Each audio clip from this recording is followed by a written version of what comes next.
Hello friends, welcome to our YouTube channel learn with NH. आज के इस video में दोस्तों हम आरपीएससी के द्वारा 7 तारीख को एक पेपर आयोजित करवाया गया था। 7 मई को जियोलॉजिस्ट का पेपर हुआ था दोस्तों। तो इसके आंसर की हम देखने वाले हैं। यहाँ पर राजस्थान जीके के काफ़ी शानदार सवाल पूछे गए हैं, तो इन सभी सवालों की हम चर्चा करेंगे। लगभग 40 सवाल आपके यहाँ पर राजस्थान जीके के पूछे गए हैं। इसमें कुछ करंट अफेयर के सवाल भी यहाँ पर पूछे गए हैं, तो उनके बारे में भी हम चर्चा करेंगे। और जो भी करंट अफेयर के सवाल पूछे गए हैं काफ़ी ज़्यादा इंपॉर्टेंट है। तो जो भी विद्यार्थी आने वाले एग्जाम्स की तैयारी कर रहे हैं, पटवार, वीडियो, चतुर्थ श्रेणी, वो सभी विद्यार्थी इस वीडियो को जरूर देखिए। यहाँ से आपको काफ़ी ज़्यादा फायदा मिलेगा। तो चलिए शुरू करते हैं दोस्तों।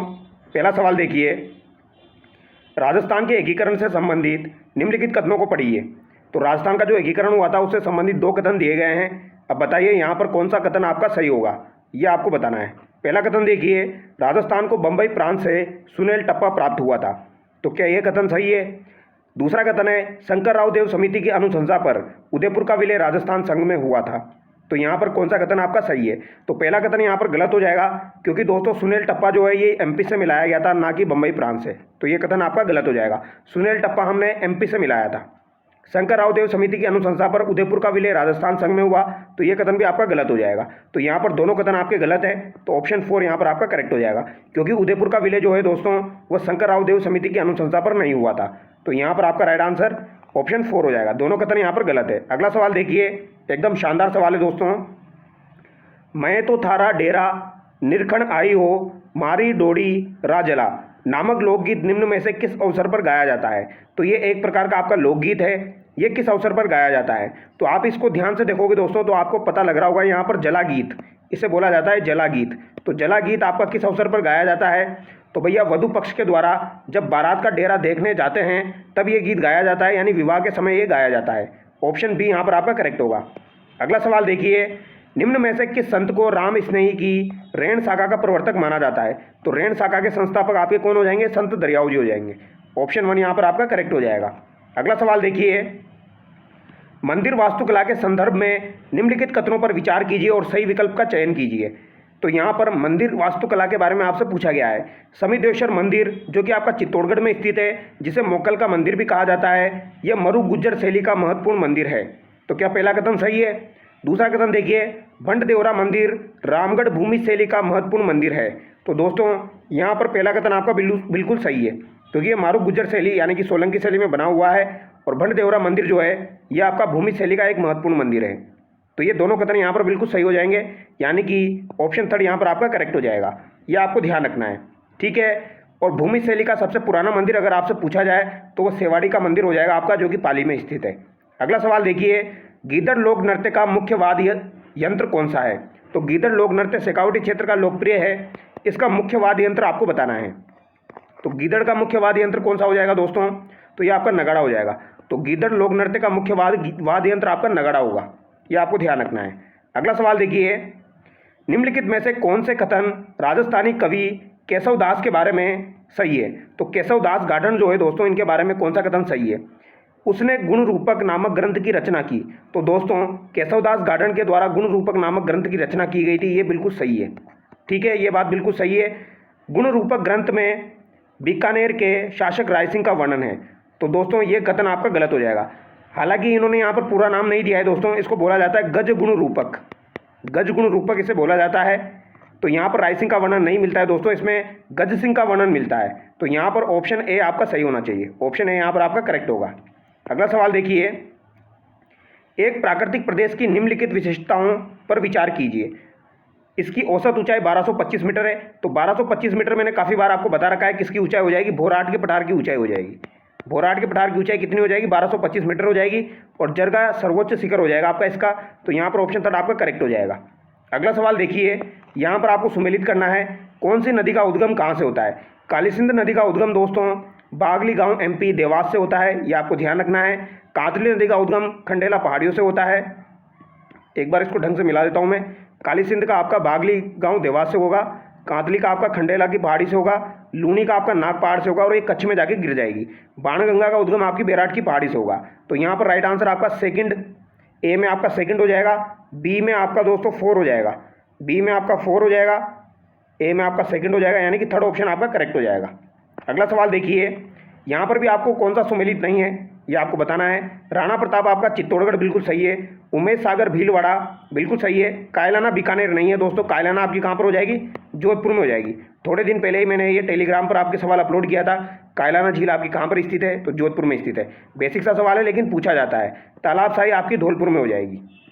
ठीक है, अगला सवाल देखिए, कौन सा झीलों का समूह जून से सितंबर के मध्य सामान्यतः 60 से 75 सेंटीमीटर वर्षा प्राप्त करता है। तो 60 से 75 सेंटीमीटर वर्षा प्राप्त करता है, ये आपका कौन सा समूह हो जाएगा, ये आपको बताना है। तो देखिए यहाँ पर 12 झालावाड़ प्रतापगढ़, तो इसका राइट आंसर होगा नहीं, क्योंकि यहाँ पर तो दोस्तों 120 सेंटीमीटर तक बारिश होती है। सिरोही भी यहाँ पर नहीं होना चाहिए। भीलवाड़ा, टोंक और दौसा जो है दोस्तों, यहाँ पर 60 सेंटीमीटर तक बारिश होती है। 60 सेंटीमीटर तक बारिश होती है, जबकि यहाँ पर पूछा है 60 से 75 सेंटीमीटर। तो यहाँ पर ऑप्शन 2 आपका करेक्ट होना चाहिए। राजसमंद, जयपुर और अलवर, ऑप्शन 2 यहाँ पर आपका करेक्ट होगा।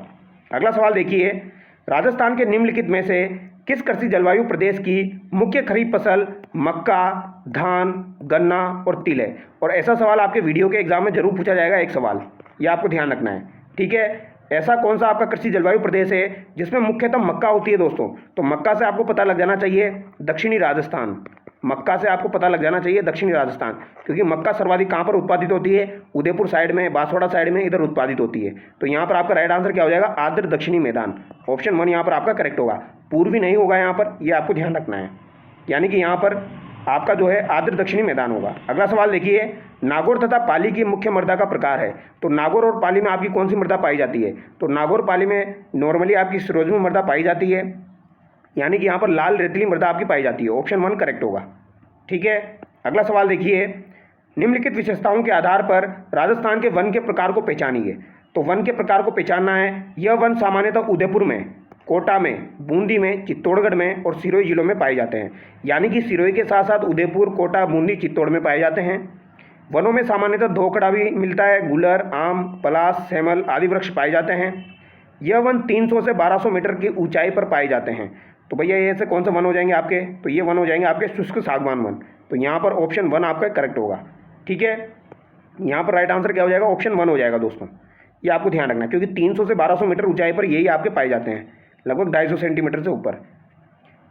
2011 की जनगणना में राजस्थान में बाल लिंगानुपात कितना था। तो बाल लिंगानुपात यहाँ पर पूछा गया है, बाल लिंगानुपात आपका 888 हो जाएगा, 888, ऑप्शन 3 यहाँ पर आपका करेक्ट हो जाएगा। ठीक है, क्योंकि यहाँ पर बाल लिंगानुपात पूछा है तो गलत नहीं करना है, बाल लिंगानुपात 888 हो जाएगा। ठीक है, जबकि नॉर्मली लिंगानुपात आपका कितना है, 928 है, तो नॉर्मली यहाँ पर नहीं पूछा गया है।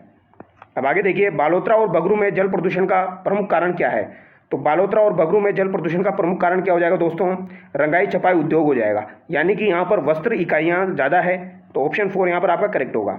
ठीक है, वस्त्र इकाइयों की वजह से यहाँ पर रसायन निकलता है और उस वजह से दोस्तों यहाँ पर प्रदूषण होता है, लेकिन यहाँ पर आंसर आपका वस्त्र इकाई होगा। अगला सवाल देखिए, जनगणना 2011 के अनुसार राजस्थान में 1 लाख से कम नगरीय जनसंख्या वाले जिले थे। तो 1 लाख से कम नगरीय जनसंख्या वाले जिले आपके कौन कौन से हो जाएंगे। तो एक तो आपका बांसवाड़ा हो जाएगा, प्रतापगढ़ हो जाएगा और जैसलमेर हो जाएगा, ऑप्शन 3 यहाँ पर आपका करेक्ट होगा। यहाँ पर आपको 1 लाख से कम नगरीय जनसंख्या वाले देखने को मिलेगी, जैसलमेर, प्रतापगढ़, बांसवाड़ा। यहाँ पर आपको फिर से सम्मिलित करना है। ये सम्मिलित करने वाले सवाल काफ़ी अच्छे होते हैं दोस्तों, अगर आप थोड़ा बहुत भी जानकारी रखते हैं तो ये सवाल आपके सही हो जाते हैं। पन्ना काला गुमान हो जाएगा।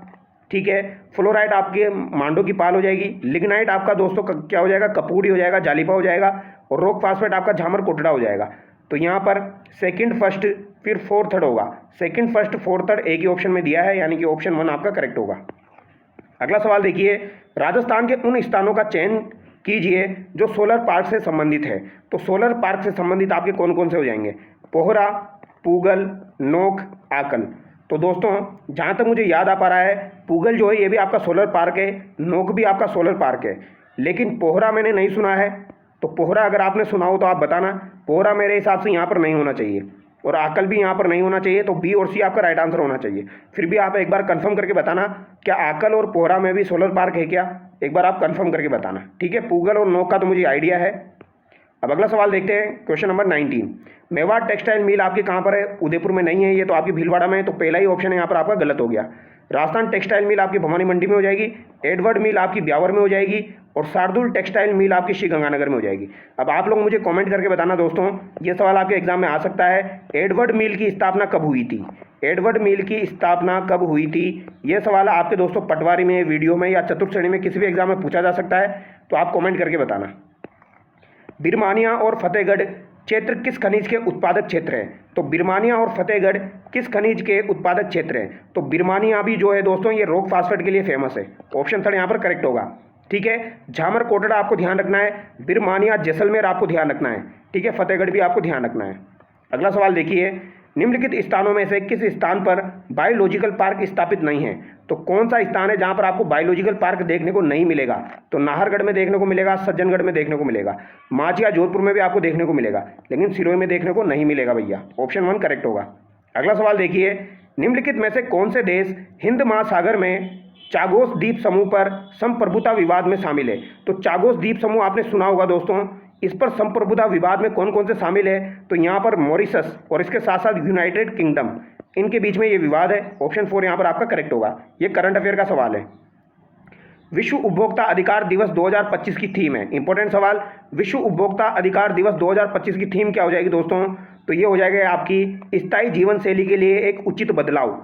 स्थायी जीवन शैली के लिए एक उचित बदलाव, ये आपको ध्यान रखना है। स्थायी की जगह आपको कुछ और भी देखने को मिल सकता है, वह कठोर लिख दे या कुछ लिख दे, तो आपको ध्यान रखना है कठोर जीवन शैली के लिए एक उचित बदलाव या स्थायी जीवन शैली के लिए एक उचित बदलाव, इस तरीके से आपको ध्यान रखना है।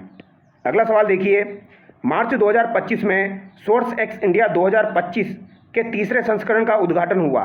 तो सोर्स एक्स इंडिया 2025 के तीसरे संस्करण का उद्घाटन आपका नई दिल्ली में हुआ है। ऑप्शन 4 करेक्ट होगा। अगला सवाल देखिए, निम्नलिखित में से किसे मार्च 2025 में भारत के राष्ट्रपति द्वारा सर्वोच्च न्यायालय के न्यायाधीश के रूप में नियुक्त किया गया? तो भैया मार्च 2025 का करंट यहाँ पर भर भर के पूछा गया है। ठीक है, ये बात आपको ध्यान रखनी है। मार्च 2025 का करंट अफेयर यहाँ पर पूछा गया है दोस्तों। मार्च 2025 का यहाँ पर करंट अफेयर काफ़ी ज़्यादा पूछा गया है, यानी कि ये पेपर अभी आपका हुआ है, इसके 2 महीने पहले का करंट अफेयर आपका काफ़ी ज़्यादा पूछा गया है, तो ये आपको ध्यान रखना है। यानी मार्च तक का करंट अफेयर यहाँ पर आया है इस पेपर में, यानी कि आपका कभी भी पेपर हो उसके लगभग 1 महीने पहले तक आपको पढ़ना होता है। यानी 1 महीना छोड़ दो और उसके पहले जितने भी महीने का करंट अफेयर है लगभग 6 महीने का आप कवर करके चलिए। ठीक है, तो यहाँ पर आपका राइट आंसर क्या हो जाएगा? यहाँ पर राइट आंसर हो जाएगा दोस्तों श्री जोय माल्या बागची, आपका राइट आंसर हो जाएगा। ऑप्शन 4 करेक्ट होगा। अगला सवाल देखिए, भारत की पुरुषों की रेगू टीम ने मार्च 2025 में सेपक टकरा विश्व कप 2025 में अपना अब तक का पहला स्वर्ण पदक निम्नलिखित देशों में से किसको फाइनल मैच में हराकर जीता है? तो भैया ये जापान को हराकर जीता है। ऑप्शन 2 करेक्ट होगा। अगला सवाल देखिए, राजस्थान दिवस 2025 पर सप्ताह भर चलने वाले कार्यक्रमों के एक भाग के रूप में निम्नलिखित में से किस शहर में मार्च 2025 में विकास एवं सुशासन उत्सव का आयोजन किया गया? तो विकास एवं सुशासन उत्सव का आयोजन आपका भीलवाड़ा में किया गया। ऑप्शन 2 करेक्ट होगा। मार्च 2025 में भारत का पहला digital forest stack app Rajasthan में प्रारंभ किया गया। इस ऐप का नाम है, तो पहला है दोस्तों, पहला तो इंपॉर्टेंट होता है, डिजिटल फॉरेस्ट स्टेक ऐप आपका कौन सा हो जाएगा? DG1 forest stake. ऑप्शन 1 यहाँ पर आपका करेक्ट होगा, DG1 फॉरेस्ट स्टेक। अभी आपको देखने में लग रहे होंगे ये सवाल ईजी है, लेकिन जब करते हैं ना वहाँ पर जब 4 ऑप्शन पढ़ते हैं तो इंसान कंफ्यूज हो जाता है। राजस्थान बजट 2025-26 के अनुसार राजस्थान के निम्नलिखित में से किस चिकित्सालय के विट्रियो रेटिना सर्जरी यूनिट का उन्नयन किया जाएगा? तो ये आपसे पूछा गया है दोस्तों, इसका राइट आंसर आपका क्या हो जाएगा? तो ये आपको बताना है। यहाँ पर दिया गया है SMS चिकित्सालय जयपुर, इसके अलावा यहाँ पर दिया गया है JLN चिकित्सालय अजमेर, PBM चिकित्सालय बीकानेर, और इसके अलावा यहाँ पर दिया गया है MBS चिकित्सालय कोटा। तो इसका राइट आंसर आपका क्या हो जाएगा दोस्तों? PBM चिकित्सालय बीकानेर हो जाएगा। ऑप्शन 3 यहाँ पर आपका करेक्ट हो जाएगा। अगला सवाल देखिए, ये ऊर्जा का सवाल यहाँ पर पूछा गया है, बजट का, राजस्थान बजट का सवाल है दोस्तों। ऊर्जा के क्षेत्र में राजस्थान बजट 2025-26 के संदर्भ में निम्नलिखित में से कौन सा कथन यहाँ पर सही नहीं है? तो यहाँ पर कौन सा कथन सही नहीं है? तो आगामी वर्ष 6400 मेगावाट से अधिक अतिरिक्त बिजली उत्पादन करना, ये बात बिल्कुल सही है, तो ये आपको ध्यान भी रखना है। आगामी वर्ष 50,000 नए कृषि तथा 5 लाख डोमेस्टिक कनेक्शन देना, तो ये बात भी आपकी सही है। ठीक है, 50,000 कृषि कनेक्शन और 5 लाख डोमेस्टिक कनेक्शन और 6400 मेगावाट से अधिक अतिरिक्त बिजली उत्पादन करना। लेकिन यहाँ पर आगामी वर्ष निजी क्षेत्र के माध्यम से 50 गीगावाट ऊर्जा का उत्पादन किया जाएगा, ये कथन गलत है, क्योंकि यहाँ पर 50 की जगह कितना किया जाएगा? 10 गीगावाट किया जाएगा। ठीक है, मुख्यमंत्री निःशुल्क बिजली योजना के लाभान्वित परिवारों को चरणबद्ध रूप से सोलर प्लांट लगाते हुए 150 यूनिट बिजली प्रतिमाह निःशुल्क दी जाएगी। तो ये तो आपको याद होगा, तो यहाँ पर 150 यूनिट आपको फ्री दी जाएगी, ये आपको ध्यान रखना है। तो तीसरा यहाँ पर करेक्ट हो जाएगा। अब एक और सवाल देखिए राजस्थान बजट का दोस्तों 2025-26 के संदर्भ में मुख्यमंत्री आयुष्मान आरोग्य योजना के अंतर्गत निम्न कथनों पर विचार कीजिए और सही विकल्प चुनिए। 70 वर्ष से अधिक आयु के वृद्धजनों हेतु जेरियाट्रिक केयर पैकेज प्रस्तावित किया गया है और राजकीय आयुष चिकित्सालयों के माध्यम से आयुष पैकेज भी प्रस्तावित किया गया है। तो दोस्तों यहाँ पर आपका कौन सा कथन सत्य है ये पूछा गया है। तो जहाँ तक मुझे याद आ पा रहा है ये कथन यहाँ पर गलत है आपका और बी यहाँ पर सही है दोस्तों। ठीक है, फिर भी इसको एक बार कंफर्म करेंगे, यहाँ पर बी आपका सही हो जाएगा। अगला सवाल देखिए राजस्थान जीके से संबंधित सवाल फिर से देखिए आप। कालीबंगा के उत्खनन से निम्न में से कौन संबंधित नहीं है। तो कालीबंगा से उत्खनन से संबंधित काफ़ी बार पूछे जाते हैं। अमलानंद घोष संबंधित है, बी के थापर आपके संबंधित है दोस्तों, बी लाल भी आपके संबंधित है। ठीक है, यहाँ पर के एन दीक्षित आपके संबंधित नहीं है। ऑप्शन 3 करेक्ट हो जाएगा। मध्य पाषाणकालीन पुरा स्थल बागोर के संबंध में, तो बागोर सभ्यता जो है दोस्तों इसके संबंध में सही विकल्प चुनना है आपको। यह कोठारी नदी के निकट स्थित है, तो ये बात तो बिल्कुल सही है। बागोर सभ्यता आपकी कोठारी नदी के निकट स्थित है। कोठारी नदी पर आपका मेजा बांध भी बना हुआ है, तो ये सवाल भी पूछा जाता है। मेजा बांध भी आपको ध्यान रखना है। बागोर में उत्खनन से 3 चरण सामने आए हैं, तो क्या ये कथन सही है। तो भैया ये कथन भी बिल्कुल सही है। 3 चरण सामने आए, ये कथन भी सही है, दोनों सत्य हैं। ठीक है, अगला सवाल देखिए गागरोन किले का पहला साका किस शासक के शासनकाल में हुआ। तो ये सवाल मैंने आपको दोस्तों अभी किले पढ़ाए थे उसमें करवाया था, गागरोन का किला पढ़ाया था। तो मैंने बताया था 1423 में दोस्तों पहला साका हुआ था। ठीक है, किसने आक्रमण किया था। तो यहाँ पर दोस्तों आपके होशंग शाह के द्वारा आक्रमण किया गया था। ठीक है, उसने आक्रमण किया था यहाँ पर। और यहाँ पर कौन थे आपके दोस्तों, अचलदास थे। तो ऑप्शन 1 यहाँ पर आपका करेक्ट हो जाएगा, ये आपको ध्यान रखना है। ठीक है, ये पूछा जाता है दोस्तों, इंपॉर्टेंट है। एक बार मैं इसको कंफर्म करके बताता हूँ दोस्तों। अचलदास तो यहाँ पर आपका बिल्कुल राइट हो जाएगा, लेकिन आक्रमण किसने किया था ये भी आपको ध्यान रखना है। आक्रमण यहाँ पर किसने किया था आपका दोस्तों, 1 मिनट रुकिए आप। आक्रमण यहाँ पर किसने किया था ये भी आपको ध्यान होना चाहिए। तो गागरोन का किला जो है इस पर आपका जो पहला आक्रमण हुआ, तो जहाँ तक मुझे याद आ रहा है दोस्तों होशंग शाही था। फिर भी आप एक बार कंफर्म कर लेना। आगे देखते हैं, मेवाड़ के किस महाराजा के अनुरोध पर श्यामल दास ने वीर विनोद का लेखन कार्य प्रारंभ किया। तो ये सज्जन सिंह के कहने पर किया था वीर विनोद का कार्य श्यामल दास के द्वारा। अगला सवाल देखिए, वाल्टर कृत हितकारिणी सभा की प्रथम बैठक में लड़के लड़कियों की विवाह आयु को निर्धारित करने का विषय किस रियासत के प्रतिनिधि की सलाह पर सम्मिलित किया गया। तो किस सलाह पर सम्मिलित किया गया था।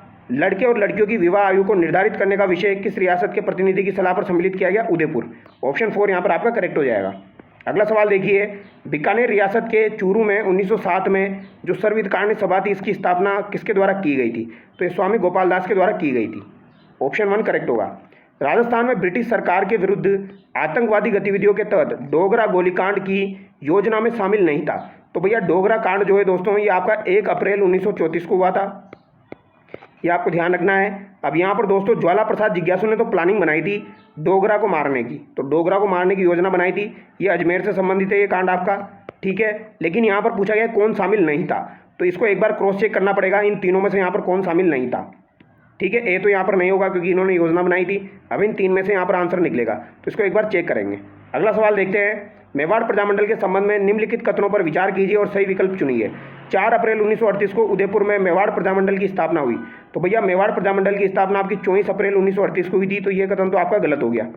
दूसरा कथन है भूरेलाल भैया को सचिव बनाया गया। तो भूरेलाल भैया को सचिव बनाया गया था, तो ये कथन भी दोस्तों आपका गलत हो जाएगा क्योंकि यहाँ पर कौन बने थे सचिव, तो यहाँ पर आपके माणिक्यलाल वर्मा ही बने थे जहाँ तक मुझे याद आ रहा है। तो यहाँ पर दोनों कथन आपके असत्य हो जाएंगे। ठीक है, अगला सवाल देखिए, बरड़ किसान आंदोलन के संदर्भ में निम्नलिखित कथनों पर विचार कीजिए और सही विकल्प चुनिए। यह आंदोलन 1922 ईस्वी में बूंदी में प्रारंभ हुआ, तो ये बात बिल्कुल सही है।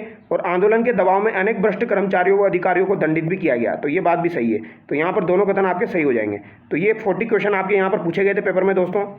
ठीक है, तो इंपॉर्टेंट सवाल थे, इनको आप एक बार चेक कर लेना और 1-2 सवाल जो मैंने आपको बताए उनको एक बार कंफर्म कर लेंगे इनका क्या आंसर निकलेगा। जैसे कि ये डोगरा गोलीकांड, तो इसको हम देख लेंगे। ठीक है, तो चलिए नेक्स्ट वीडियो मिलते हैं। Thank you so much.